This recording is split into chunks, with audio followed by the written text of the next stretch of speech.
La inteligencia artificial es un área vasta, tiene múltiples campos, demasiadas aristas, se puede ver de distintas maneras y eso mismo produce que sea un área bastante peculiar y fascinante, pero también, a su vez, bastante compleja de tratar, porque es un área totalmente multidisciplinar donde se combinan múltiples cuestiones. Por ejemplo, la matemática, la neurociencia, la robótica, la estadística e incluso la filosofía, pues está impregnada de problemas éticos. Entonces en este episodio lo que voy a hacer es dar una breve introducción, una primera parte de una breve introducción a la inteligencia artificial desde un punto de vista histórico, sobre cómo ha ido evolucionando en el tiempo y también las personas que han aparecido ahí. Entre paréntesis, esto lo hago porque actualmente estoy escribiendo un capítulo para mi siguiente libro que es sobre la inteligencia artificial. Y en ese capítulo hay una sección que es una breve historia. Por tanto, dado que lo tengo bastante reciente, lo que he estado aprendiendo, es que estoy creando este episodio. Así que cierro paréntesis. Y lo primero, yo creo que para ir colocando el mapa sobre la mesa y empezar esta excursión hacia un camino totalmente incierto, es definir lo que es la inteligencia artificial. Y sin duda es una cuestión sumamente compleja por lo que dije anteriormente, pero voy a tratar de simplificarlo lo máximo posible para que se pueda entender al menos una primera pincelada, ¿no?, de lo que podría ser. Entonces, yo lo definiría como es un área que tiene el objetivo de intentar replicar o superar el funcionamiento cognitivo de un ser humano. Esto quiere decir memoria, razonamiento, aprendizaje, percepción, etcétera, a través de métodos artificiales, es decir, a través de la computación. Nótese que digo computación y no computadores u ordenadores, porque asumo que la computación se puede dar en aparatos que no tienen que ser digitales, ¿no? Entonces por eso hago una generalización mayor, por eso digo computación.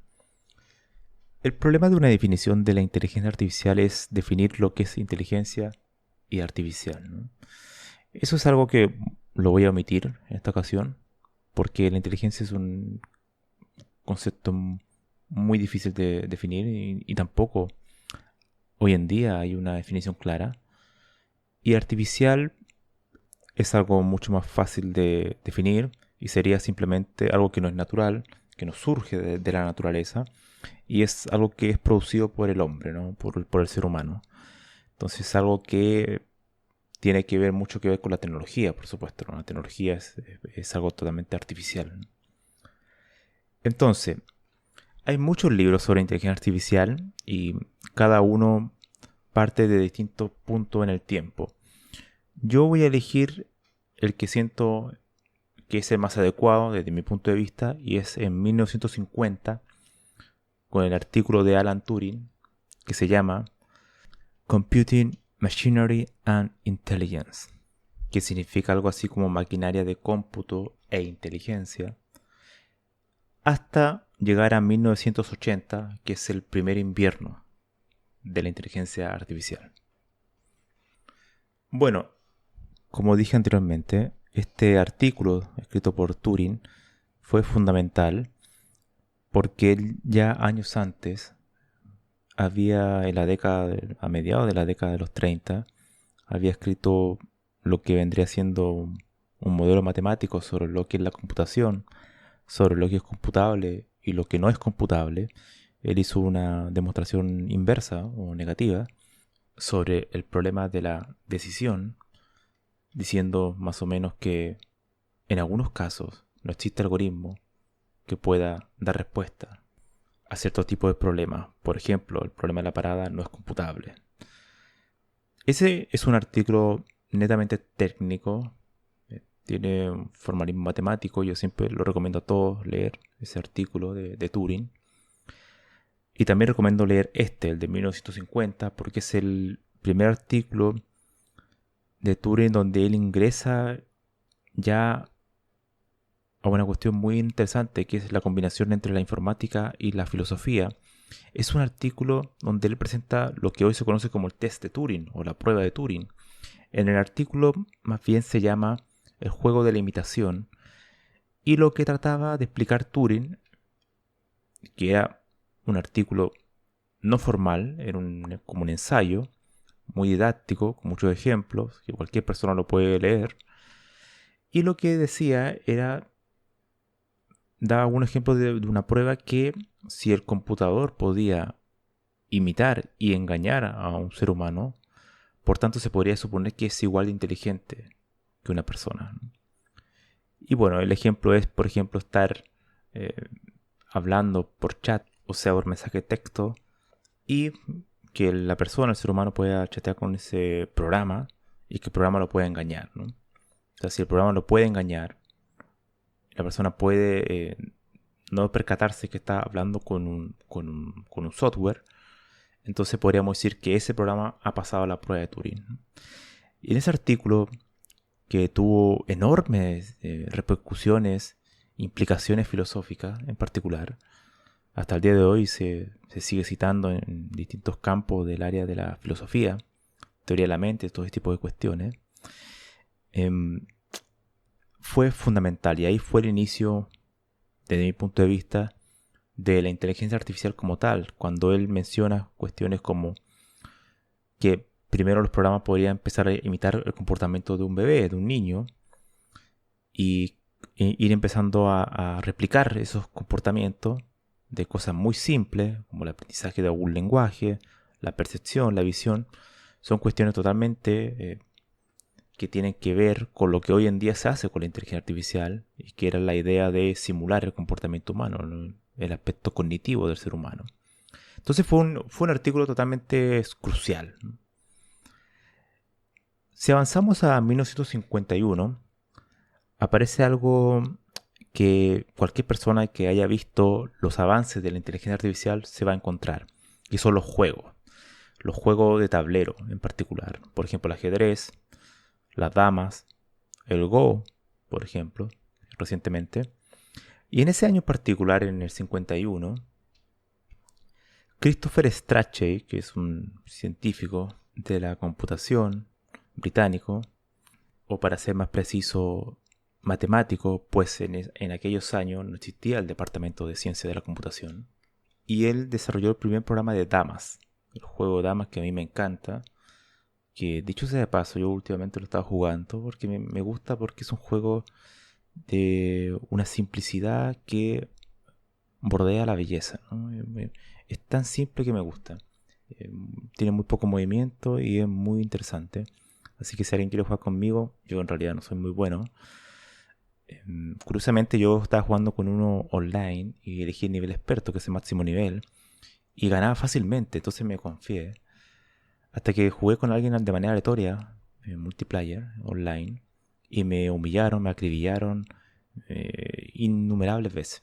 Así que, bueno, ahí me di cuenta claramente que la inteligencia artificial de ese programa no era muy buena, dicho sea de paso. Así que si alguien quiere jugar conmigo, me puede mandar un mensaje por Twitter. Ahí nos coordinamos.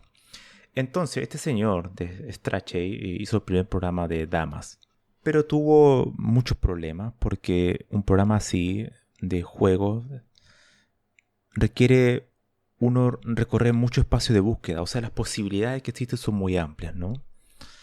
Entonces, los ordenadores de aquella época y la cantidad de memoria que tenían no permitían hacer grandes cosas, por tanto el juego no era, el juego que tenía el programa de Strachey no era de gran calidad. O sea, podríamos decir que era un jugador novato, ¿no? Un año después, Arthur Samuel, de informático de la IBM, haría grandes aportes a un programa de damas. Él diseñaría otro programa para jugar damas, pero añadiría un algoritmo que probablemente, si alguien que está escuchando este episodio ha estudiado inteligencia artificial o alguna rama, quizás la parte más algorítmica, lo va a conocer. Y es un algoritmo que se llama Alpha Beta Pruning, y el cual su idea era muy simple. Tenemos una gran cantidad de posibilidades, ¿no? De que yo puedo jugar una ficha, una pieza en el tablero. Entonces aparecen ramificaciones enormes de árboles de posibilidades. Entonces lo que hace este algoritmo es tratar de podar, o sea, quitar posibilidades, revisando distintas estrategias, ¿no? Y para eso va asignando mayor probabilidad de ser una buena jugada o no. Este algoritmo, por lo demás,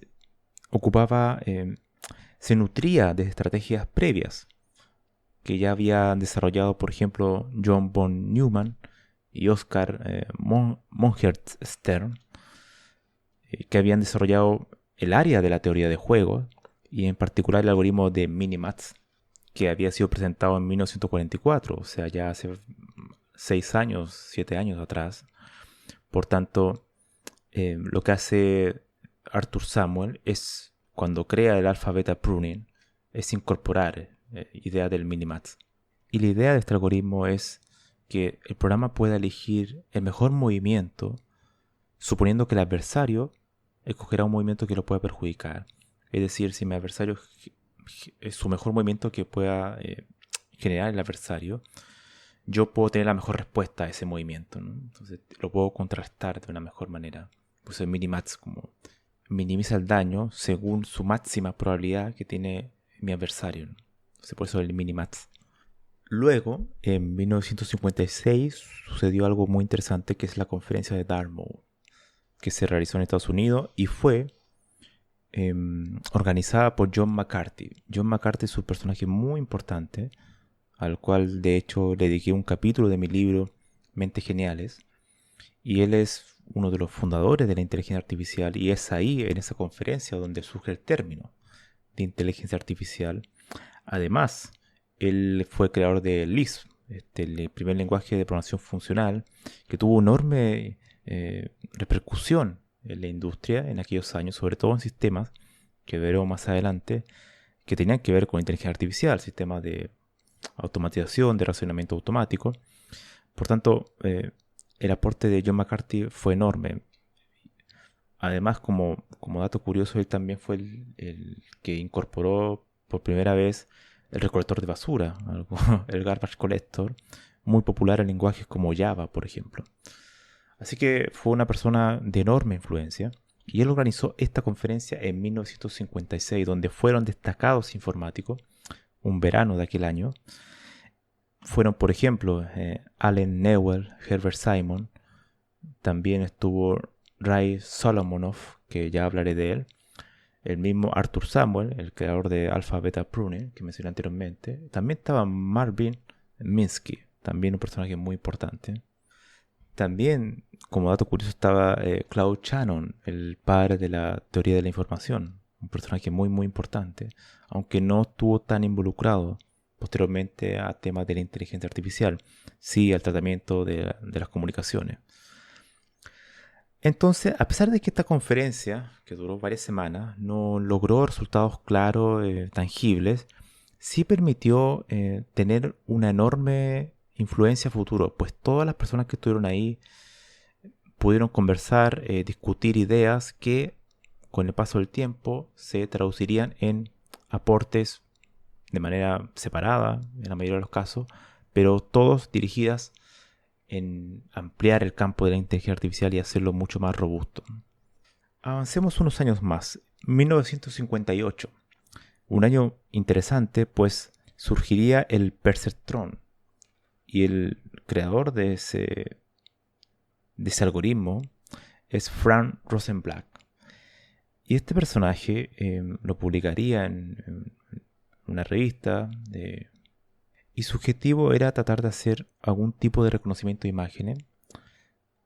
Y era un clasificador binario, es decir, le pasa algún tipo de imagen. Obviamente estamos hablando de imágenes muy muy simples, de muy pocos píxeles, pero que podía clasificar 0 y 1.